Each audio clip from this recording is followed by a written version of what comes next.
मैं आपसे पूछना चाहता हूं कि ऐसी धरती पर कौन सी जाति होगी जो जाति अपने महापुरुषों के निंदित दूषित जीवन को सुनकर के प्रसन्नचित होती हो, खुश होती हो।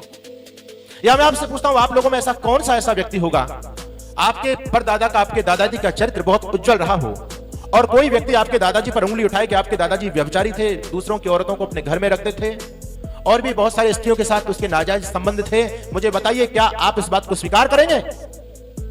कोई भी जिसके अंदर भी स्वाभिमान जिंदा है, वो अपने पूर्वजों का अपमान सहन नहीं कर सकता। मेरी माताओं, मैं भी यही कहना चाहता हूं, मैं पूछना चाहता हूं आपसे, क्या कृष्ण हमारे दादा परदादा नहीं है? क्या हम भगवान कृष्ण की संतान नहीं है? क्या कृष्ण हमारे आराध्य नहीं है? जब भगवान कृष्ण के जीवन पर दूषण उछाला जाता है, कीचड़ उछाली जाती है, तो फिर हमको परेशानी क्यों नहीं होती? विधर्मी लोग, नालायक लोग हमारे धर्म ग्रंथों में मनमाने तरीके से मिश्रण करके उनको कलंकित करने का प्रयास करते हैं, उनके जीवन को। लेकिन हम लोग ऐसे मूर्ख बने बैठे हैं, हम लोग ताली बजा बजा करके उन चीजों को सुनते रहते हैं। और दुर्भाग्य की बात तो यह है कि अपने दादा परदादा महापुरुषों के कलंकित जीवन को सुनने के लिए ये हिंदू समाज बड़े बड़े पंडाल सजाता है। व्यास महाराज आते हैं जो एक एक दिन की लाखों लाखों रुपए में दक्षिणा लेते हैं और उन दक्षिणा लेकर के बड़े लाखों के पंडाल सजा करके क्या सुनाया जाता है? यही तो सुनाया जाता है कि मनिहारी का वेश बनाया और श्याम चूड़ी बेचने आया। मैं पूछना चाहता हूं, क्या योगीराज भगवान कृष्ण का यही काम था? आज गीत प्रतियोगिता चल रही है देश में, गीत गा रहे हैं, भजन गा रहे हैं कि रात शाम सपने में आगे दहिए पी गए, रात शाम मेरी चुनरी पकड़ी चुनरी हो गई। अरे ये क्या हो रहा है भाई? अरे चिंतन करो, सोचो। मैं अपनी वेदना आपके बीच में रखना चाहता हूं और इसलिए मैं आज कहना चाहता हूं कि एक देश में सीरियल बना, सीरियल का नाम है राधा कृष्ण, खूब चल रहा है। जो राष्ट्रवादी लोग हैं उनको चिंता है इस सीरियल पर, और हमारे भोले भाले हिंदू सीरियल बनाने वालों को धन्यवाद दे रहे हैं, बोले अच्छा है भगवान जी का सीरियल बना है। लेकिन मेरी माताओं, मैं आपसे पूछना चाहता हूं, आज हिंदू समाज किस गर्त पर जा रहा है? मैं आपसे पूछना चाहता हूं, भगवान श्री कृष्ण की पत्नी का क्या नाम था? अगर भगवान श्री कृष्ण की पत्नी का नाम रुक्मणी था तो राधा जी कौन थी? मैंने एक स्कूल में जाकर के, कॉलेज में लेक्चर दिया, मैंने पूछा बच्चों से कि राधा जी कौन थी, तो एक मेरी बेटी खड़ी हो गई, बहन, उसने कहा स्वामी जी राधा जी लवर थी कृष्ण की।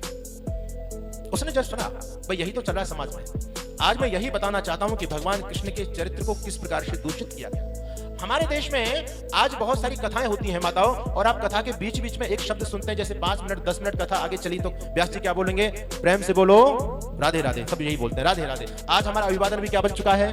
राधे राधे। पहले लोग नमस्ते जी बोलते थे, पहले लोग राम राम जी भी बोलते थे, सीताराम भी बोला करते थे, यहां तक सब कुछ ठीक था।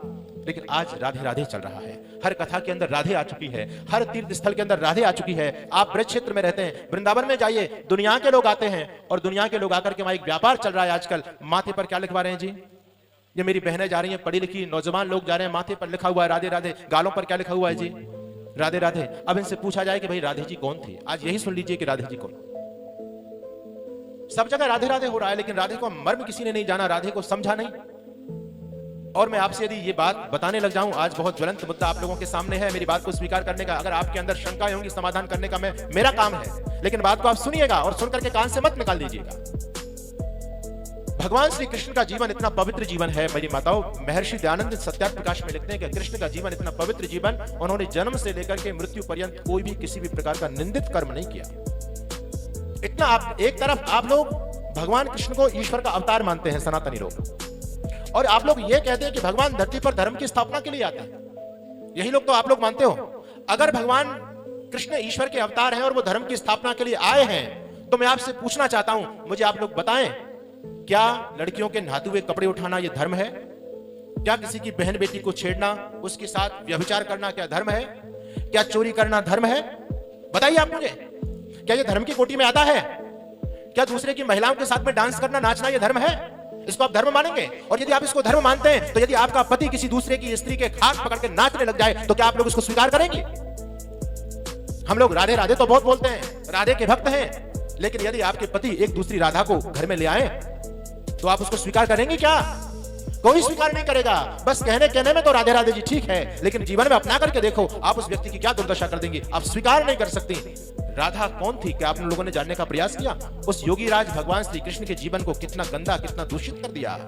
और आज इन्हीं चीजों का आधार बनाकर विदेशी विधर्मी लोग हमको बोलने नहीं दे रहे। मैं अभी कुछ दिन पहले मध्य प्रदेश के अंदर गया, आदिवासी क्षेत्र के अंदर गया, वहां क्रिश्चियन लोगों ने 13 परिवारों को हिंदू से क्रिश्चियन बना दिया। मुझे जब वेदना हुई, मैं उन लोगों के पास में गया, उनकी पूरी फौज एकत्रित थी, बहुत सारे हिंदूवादी संगठन भी वहां मौजूद थे। और जब मैं पहुंचा, मैंने पूछा, भाई क्या बात, क्या दिक्कत हो गई, आपको कृष्ण अच्छे नहीं लगे, आपको भगवान राम अच्छे नहीं लगे? आखिर ईसा मसीह में कौन सी ऐसी विशेषता थी कि आप लोग राम कृष्ण के बेटों ने आज राम कृष्ण को तिलांजलि देकर के ईसा मसीह को अपना भगवान मान लिया?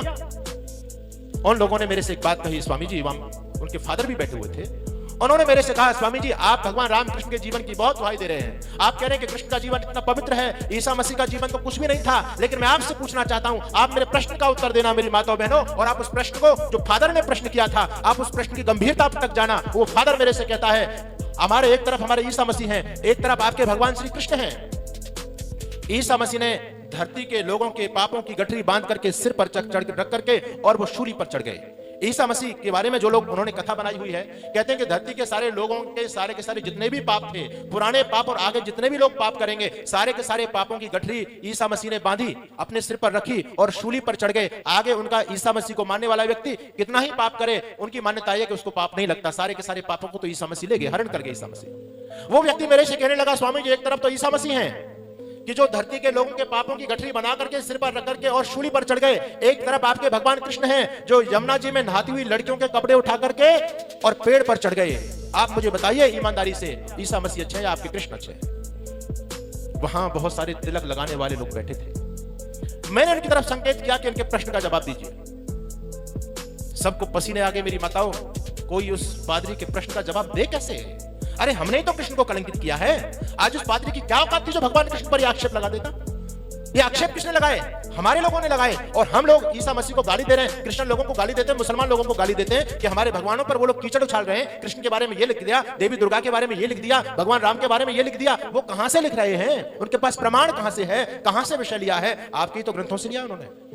आपने तो भगवान कृष्ण को कलंकित किया, बदनाम किया है। आप कृष्ण का जीवन पढ़ना चाहते हैं, सही जीवन पढ़ना चाहते हैं, भगवान कृष्ण के जीवन से संबंधित एक पुस्तक है जिसका नाम है महाभारत। अगर भगवान कृष्ण का सही जीवन आपको समझना है, पढ़ना है, तो महाभारत को पढ़िए। मेरी माताओं याद रखना, इस महाभारत में भगवान श्री कृष्ण के जीवन की संपूर्ण चर्चा है, लेकिन इस महाभारत में कहीं भी राधा की चर्चा नहीं है। हाँ, एक जगह राधा शब्द आता है, वो राधा कृष्ण की प्रेयसी नहीं है, वो राधा कर्ण को पालने वाली उस स्त्री का नाम है जो कर्ण की विमाता है, इसलिए कर्ण को राधे कहा गया क्योंकि राधा नाम की स्त्री ने उसको पाला। उस राधा का नाम तो है, लेकिन वो राधा नहीं जो आज भगवान कृष्ण के साथ खड़ी दिखाई देती है आपको। उसके बाद में भगवान कृष्ण के जीवन से संबंधित एक पुराण है, उस पुराण का नाम है हरिवंश महापुराण।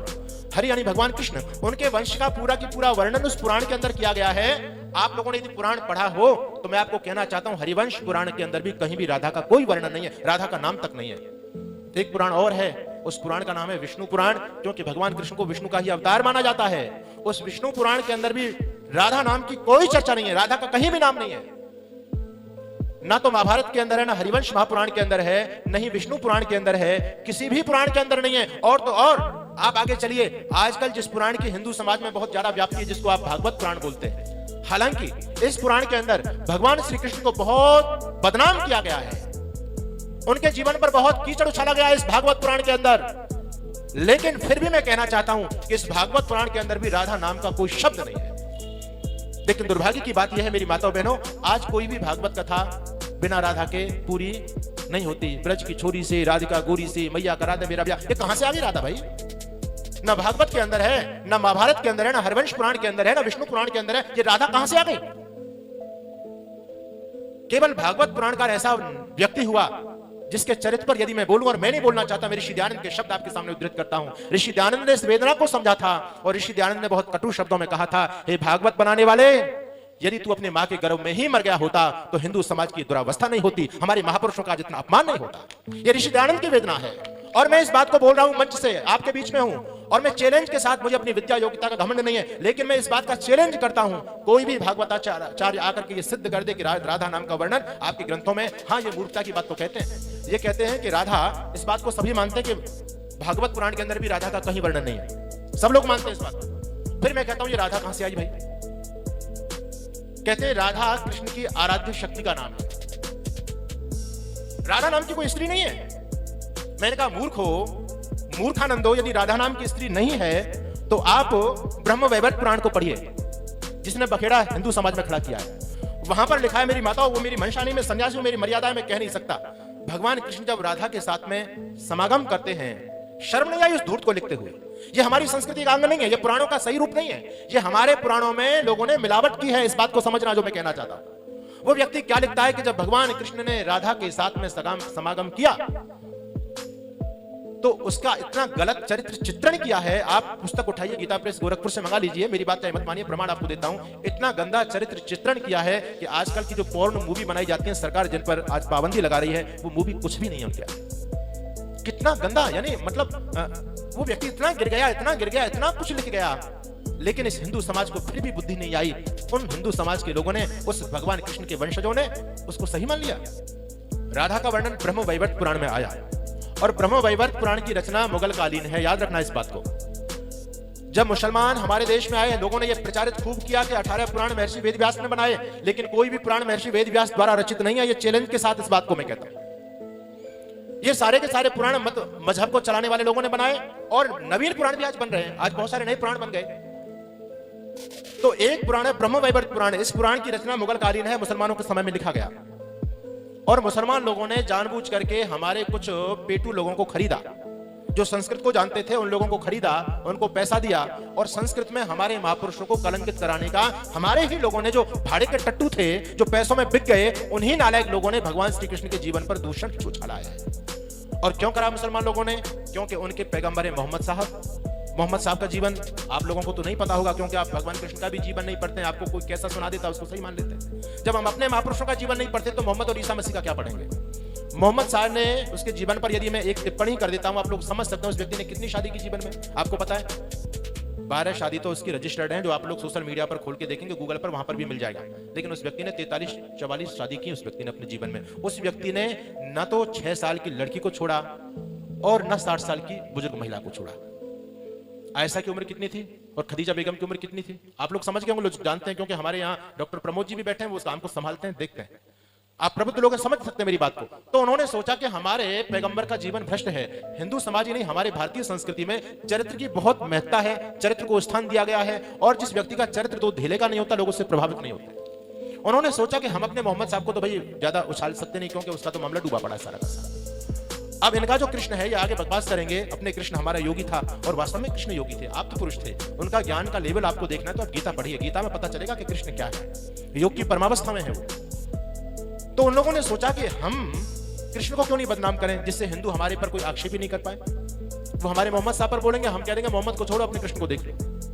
तो ये जो ब्रह्म वैवर्त पुराण है, ये मुगल कालीन है और इस ब्रह्म वैवर्त पुराण के अंदर मनगढ़ंत कहानी बनाई गई कृष्ण और राधा के नाम में। कृष्ण के साथ एक महिला को जानबूझ करके जोड़ा गया, जानबूझ करके जोड़ा गया। राधा का कोई लेना देना कृष्ण से नहीं है। और आपको हंसी आएगी, उस मूर्ख व्यक्ति ने जो लिखा है, वहां राधा और कृष्ण के इतने सारे संबंध लिखे हैं। जो लोग ये करते ना, क्या राधा का वर्णन तो अलौकिक है, अरे तुम कितनी अलौकिक कर लो, वो प्रसंगों को कैसे जुटला सकते हो? उस पर जो राधा कृष्ण का जो संबंध वहां दिखाया गया है, उसकी व्याख्या कैसे करेंगे, श्लोक में आपके सामने नहीं पढ़ सकता। लेकिन मैं आपको यह बताना चाहता हूं, उसी ब्रह्म वैवर्त पुराण को पढ़ करके हमारे यहाँ के एक बहुत बड़े साहित्यकार हुए, उनका नाम था नारायण प्रसाद बेताब। उन्होंने एक पुस्तक लिखी, कृष्ण और राधा के संबंध। उस पुस्तक के अंदर वो कवि हैं, बहुत बड़े दार्शनिक हैं, वो कहते हैं कि कृष्ण मुझे ये बताओ कि राधा के साथ तुम्हारा संबंध कौन सा सही है। एक तरफ राधा को तुम्हारी मां बताया गया है, एक तरफ उसी पुस्तक में राधा को तुम्हारी मामी बताया गया है, एक तरफ उसी पुस्तक में राधा को तुम्हारी पत्नी बताया गया है, एक तरफ उसी पुस्तक के अंदर राधा को पराशक्ति बताया गया है, एक तरफ उसी पुस्तक में राधा को तुम्हारी प्रेयसी बताया गया है। वो कहता है कि कृष्ण मुझे बताओ कि कृष्ण राधा के साथ तुम्हारा कौन सा संबंध सही है, ये सारे संबंध सही हैं या सारे संबंध गलत हैं या इनमें से एक संबंध सही है। उस व्यक्ति ने व्यंग किया है हिंदू समाज के ऊपर। और मैं बताना चाहता हूं, राधा नाम की कोरी कल्पना है, भगवान कृष्ण का राधा से कोई लेना देना नहीं। लोगों ने पता है आपको, आप पुस्तक पढ़ करके देखिए, आप भी बुद्धिमान लोग हैं, आपने तो केवल सुना है, और सुना है तो आप लोग बुद्धि पर विचार नहीं करते, इसलिए बेहुदी बातों को आप लोग यथावत स्वीकार कर लेते हैं। लोगों ने गीत बनाए, हमारी बहनें गाती हैं कि घर की नारी छोड़ कृष्ण तो कुब्जा बन भाई, ये ब्रज में गीत चल रहे हैं। आप मुझे बताओ, क्या ये गीत सही है? अगर ये सही है तो क्या ऐसे व्यक्ति की पूजा करनी चाहिए? आप ये सही मानते हैं कि कृष्ण ने नहाती हुई लड़कियों के कपड़े उठाए, और बेशरम यहां तक कहते हैं जब वो नग्न अवस्था में यमुना जी में स्नान कर रही है, कृष्ण कपड़े लेके पेड़ पे चढ़ गए, उन्होंने देखा कि कपड़े कहां गए, बाहर निकली, शर्म आ रही है। कृष्ण कहते हैं कि भाई कपड़े जब मिलेंगे, उन्होंने अपने हाथों से अपने अंगों को छुपाने का प्रयास किया। लेकिन कृष्ण का देखो जीवन कितना कलंकित करने का प्रयास किया गया है। कृष्ण कहते हैं नहीं नहीं, ऐसे कपड़े नहीं मिलेंगे, अगर कपड़े चाहिए तो ऊपर हाथ करो, हाथ जोड़ो। क्या दर्शाना चाहते हैं भगवान कृष्ण? हमारी बहनें गाती हैं घर की नारी छोड़ कृष्ण तो कुब्जा मन भाई है। मैं आपसे पूछना चाहता हूं, क्या दूसरी स्त्री के साथ में संबंध बनाना ठीक है क्या? और यदि उस महापुरुष का ऐसा जीवन नहीं था तो तुमने उसको कलंकित क्यों किया? और यदि ऐसा कलंकित जीवन है तो फिर कृष्ण तुम्हारे आराध्य कैसे हो सकते हैं? जो व्यक्ति दूसरों की लड़कियों के कपड़े उठाए, दूसरों की महिला के साथ समागम करे, दूसरों की महिलाओं के हाथ पकड़ करके रास नचाए, लोग कहते हैं कि अलौकिक वर्णन है, लेकिन सब बकवास है। इसको कितना ही आप मुलम्मा क्यों ना पहना लो, लेकिन कभी सिद्ध नहीं कर सकते इन बातों को। मैं चैलेंज करता हूं इस मंच से, कोई भी आकर के मेरे से शास्त्रार्थ करे। मेरी माताओं, मनगढ़ंत कल्पना है सारी की सारी। एक तरफ कहा गया कि राधा जी कृष्ण के वाम पार्श्व से उत्पन्न हुई, यानी कृष्ण के अंग से उत्पन्न हुई, तो कृष्ण की आत्मजा है, यानी कृष्ण की पुत्री है। एक तरफ उसी पुराण के अंदर कह दिया गया कि राधा जी के कृष्ण के साथ विवाह हुआ है। अच्छा चलो मान लिया। एक तरफ एक घटना आपको बता दूं तो आपको मेरी माताओं ताज्जुब हो जाएगा। कहते हैं कि कृष्ण रायण की पत्नी यशोदा जी के भाई हैं रायण, जो परंपरा ज्यादा समाज में प्रचलित है, वही मैं आपको बताना चाहता हूं। यशोदा जी के भाई का नाम था रायण और रायण की पत्नी का नाम था राधा। जो यशोदा कृष्ण की मां लगती थी, तो यशोदा का भाई कौन लगा? कृष्ण का मामा लगा भगवान कृष्ण के, और वो राधा कौन लगी? मामी लगी। अब सुनिए आप लोग, वो बदमाश क्या लिखता है भगवान कृष्ण और राधा के बारे में। एक तरफ तो उसने ये लिख दिया कि वो इनकी जो है मामी लगती है, दूसरी तरफ क्या लिखते हैं कि कृष्ण बहुत बाल्यावस्था में है और नंद बाबा कृष्ण को लेकर के गाय चराने के लिए जंगल में जाते हैं। अचानक कृष्ण की वो अवस्था नहीं, अभी पैर भी अच्छी तरह से नहीं ले पा रहे हैं, वो गोदी में रहते हैं, नंद बाबा उनको खिला रहे हैं, लेकिन अचानक एकदम मेघ वृष्टि होने लगी, बादल गरजनाने लगे और वर्षा की प्रबल संभावना होने लगी। तो वहां राधा जी आती है और राधा ने आकर के नंद बाबा से कृष्ण को मांगा कि लाओ आप गाय लेकर के आओ, मैं इसको लेकर के जाती हूँ, वर्षा होने वाली है। सुनिए, ये मैं अपनी कल्पना नहीं बता रहा, जो तुम्हारे शास्त्र, जिनको तुम शास्त्र बोलते हो, उनमें लिखा है।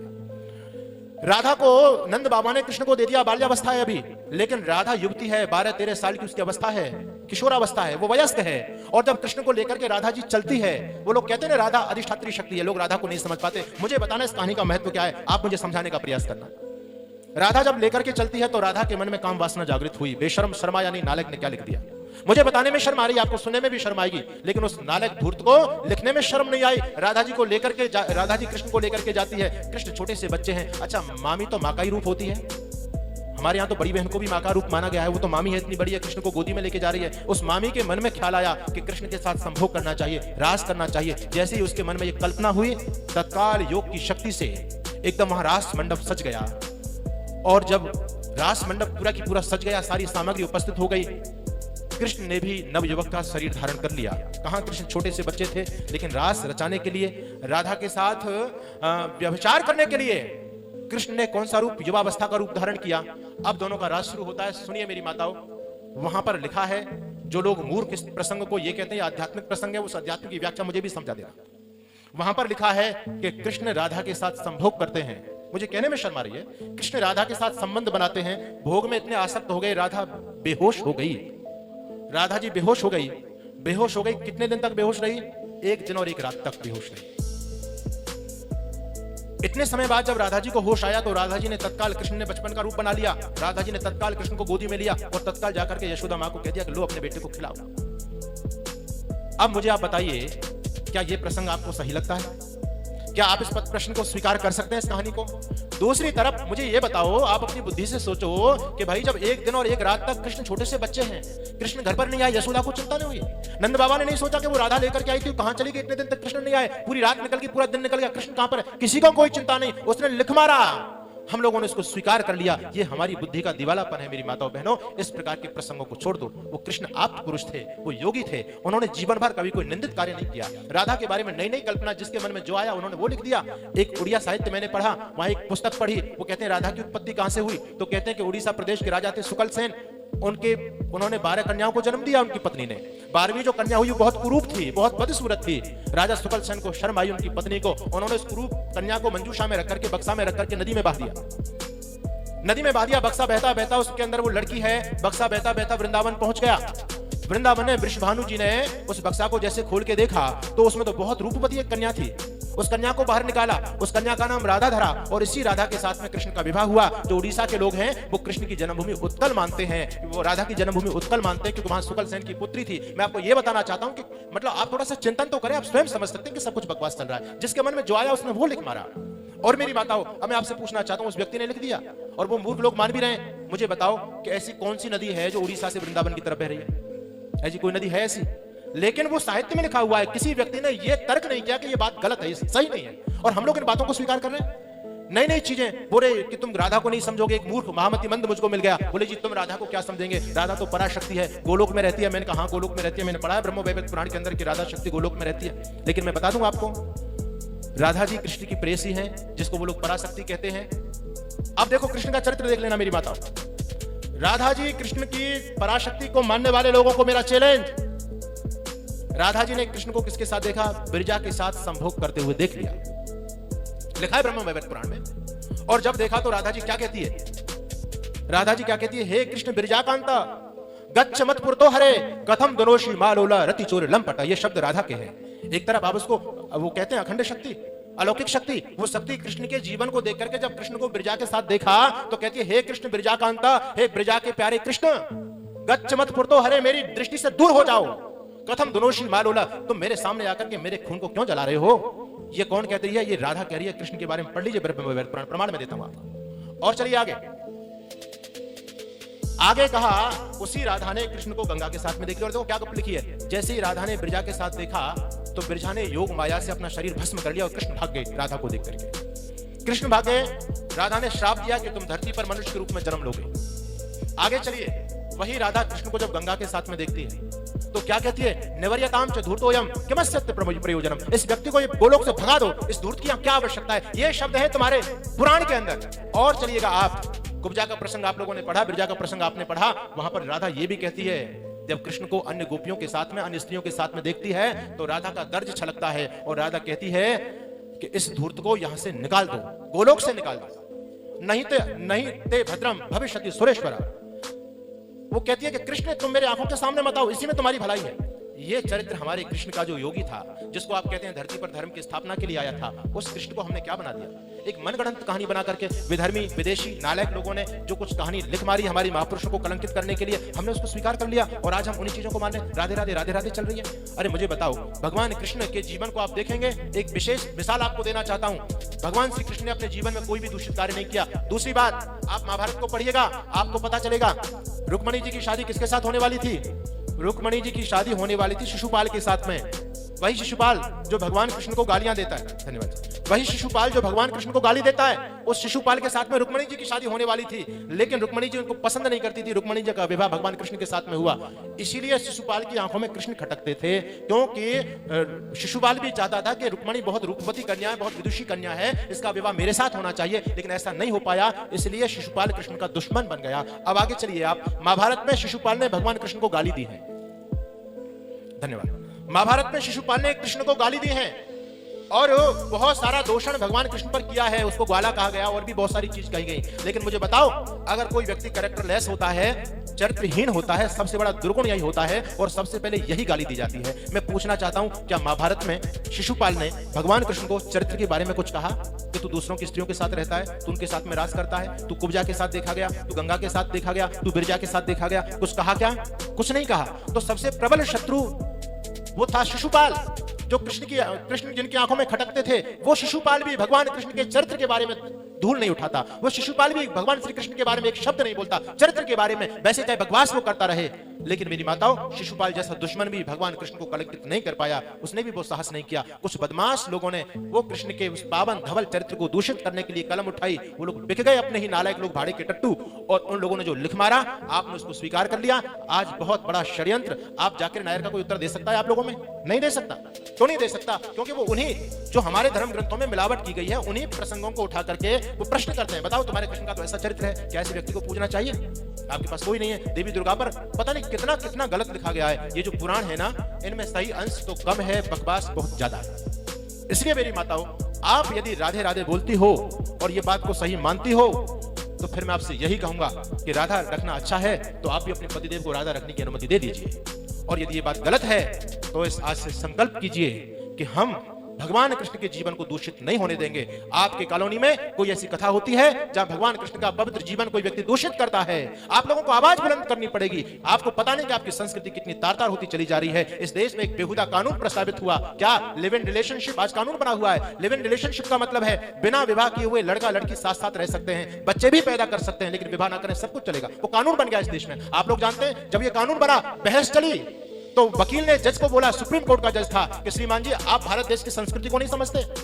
धन्यवाद। आप भारत देश की संस्कृति को नहीं समझते, आप कैसा कानून हमारी धरती पर थोपना चाहते हैं। हमारे यहाँ की संस्कृति तो कन्या को मां के रूप में देवी की पूजा होती है हमारे यहाँ, और आप ये कहते हैं कि बिना विवाह किए हुए लड़का लड़की साथ साथ रह सकते हैं, वो कुछ भी काम करें सब वैध है। तो जज कहता है वकील को, ओ वकील साहब सुनो, तुम जिस भारतीय संस्कृति की दुहाई दे रहे हो ना, मैं तो ये कहता हूं कि पहले तुम भारतीय संस्कृति को पढ़ लो। वकील कहता है क्या बात है। जज कहता है श्रीमान जी आपने भारतीय संस्कृति का अध्ययन नहीं किया है। अगर आपने भारतीय संस्कृति का अध्ययन किया होता तो मेरे से प्रश्न नहीं करते। मैं पूछना चाहता हूं क्या राधा के साथ में कृष्ण का विवाह हुआ था? बोले नहीं। राधा कौन थी? बोले कृष्ण की लवर थी।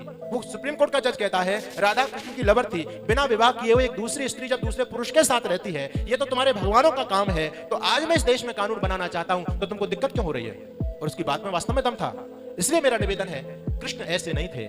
कृष्ण आप पुरुष थे, योगी थे। उन्होंने जीवन भर कोई भी निंदित कार्य नहीं किया। उन्होंने जीवन में एक ही विवाह किया था। 16,108 रानी उनकी नहीं थी मेरी माताओं। सब कुछ बकवास है, सब कुछ झूठ है। अरे 16,108 रानी, मेरे को तो लोग मिलते हैं कहते हैं स्वामी जी तुम बहुत अच्छे हो। मैंने क्यों? बोले तुम इस झंझट से बच गए। लोगों पर एक का मतलब निर्वाहन नहीं हो रहा। वो कहते एक से परेशान है, बोले जी स्वामी जी आप अच्छे हैं। मैं मतलब उसमें नहीं ले रहा, आप मेरी बात को अन्यथा मत लेना। मैं सम्मान करता हूं मातृशक्ति का, लेकिन मैं कहना चाहता हूं जिस व्यक्ति की इतनी सारी स्त्रियां, क्या कृष्ण इसी काम के लिए धरती पर आए थे? यही काम करना था क्या कृष्ण को? ये सब कुछ बकवास है। कृष्ण का जीवन अति पावन है, अति पवित्र है। उन्होंने अपने जीवन में माता रुक्मिणी के साथ में विवाह किया। केवल एक ही विवाह हुआ, उनका एक ही पुत्र था प्रद्युम्न। जब विवाह हो गया, देखो ये कृष्ण का जीवन है। जब विवाह हो गया तो माता रुक्मिणी ने बहुत लंबे समय के बाद भगवान कृष्ण से यह इच्छा प्रकट की कि प्रभु विवाह तो हो गया, और गृहस्थ तभी सार्थक होता है जब कोई संतान हो। मेरा भाव समझ गए होंगे। विवाह होने के बाद भी संबंध स्थापित नहीं था, शारीरिक संबंध नहीं था कोई भी भगवान कृष्ण का। योगी थे। जब माता रुक्मिणी ने यह बात भगवान कृष्ण से कही मेरी माताओं, तो कृष्ण कहते हैं कि देवी अगर तुमको संतान चाहिए, कैसी संतान चाहिए? वो कहती है प्रभु बिल्कुल आप जैसी चाहिए। भगवान कृष्ण कहते हैं अगर ऐसी संतान चाहिए तुमको तप करना पड़ेगा। चलो मेरे साथ, हम बद्रीनाथ में चलते हैं और 12 साल तक तप करेंगे। महाभारत में लिखा है, धन्यवाद, महाभारत में लिखा है कि भगवान कृष्ण और माता रुक्मिणी ने 12 साल तक बद्री धाम में जाकर के तप किया है। महाभारत को पढ़िए। ब्रह्मचर्यम महद घोरम तीर्थवा द्वादश वार्षिकम हिम्मत पार्श्वमास्थाय योमया तपसार्जिता सनत कुमार सम तेजस्वी प्रद्युम्न नाम वेसुता। भगवान कृष्ण कहते हैं सनत कुमार के समान तेजस्वी मेरा एक ही पुत्र है, प्रद्युम्न है। और जैसा माता रुक्मिणी ने कामना की थी, क्योंकि प्रद्युम्न ऐसे नहीं हो गया, प्रद्युम्न बाय चांस नहीं हुआ था, प्रद्युम्न को तैयार किया गया था। 12 साल तक विवाह के उपरांत भी 12 साल तक दोनों पति पत्नी ने तप किया, तब जाकर के प्रद्युम्न हुआ। और प्रद्युम्न की विशेषता जो थी मेरी माताओं बहनों, जब भगवान कृष्ण दरबार में आते थे, बिल्कुल भगवान कृष्ण और प्रद्युम्न एक जैसे लोग पहचानने में असमर्थ हो जाते थे। भगवान कृष्ण जब दरबार में आते थे तो लोग प्रद्युम्न समझ लेते थे कि प्रद्युम्न जी आ रहे हैं, तो लोग खड़े नहीं होते थे। और कभी प्रद्युम्न दरबार में आ जाए तो लोग समझते थे कृष्ण आ रहे हैं, तो लोग खड़े हो जाते थे। प्रद्युम्न जी कहते थे अरे नहीं मैं तो प्रद्युम्न, पिताजी तो पीछे आ रहे हैं। लोग भ्रम में पड़ जाते थे। लोगों ने कहा प्रभु हमसे तो बड़ा पाप हो जाता है, आपका निरादर हो जाता है, हम तो पहचान ही नहीं कर पाते दोनों पिता पुत्र में। तो कुछ ऐसा कुछ धारण कीजिए, ऐसी कुछ वेशभूषा बनाइए जिससे पिता और पुत्र में अंतर हो सके। तो कहते हैं कि भगवान श्री कृष्ण ने अपने मुकुट में मोर का पंख लगाना प्रारंभ किया। यह है कृष्ण का पावन चरित्र। लेकिन आज आपने कृष्ण को क्या बना दिया? मेरा निवेदन, समय दौड़ गया, मैं आपसे यही चाहूंगा, मेरी वेदना को आप लोग समझने का प्रयास कीजिए। संस्कृति को बचाइए। इतिहास खत्म हो चुका है। मनमाने तरीके से हमारे महापुरुषों को कलंकित करने का लोगों ने काम किया है।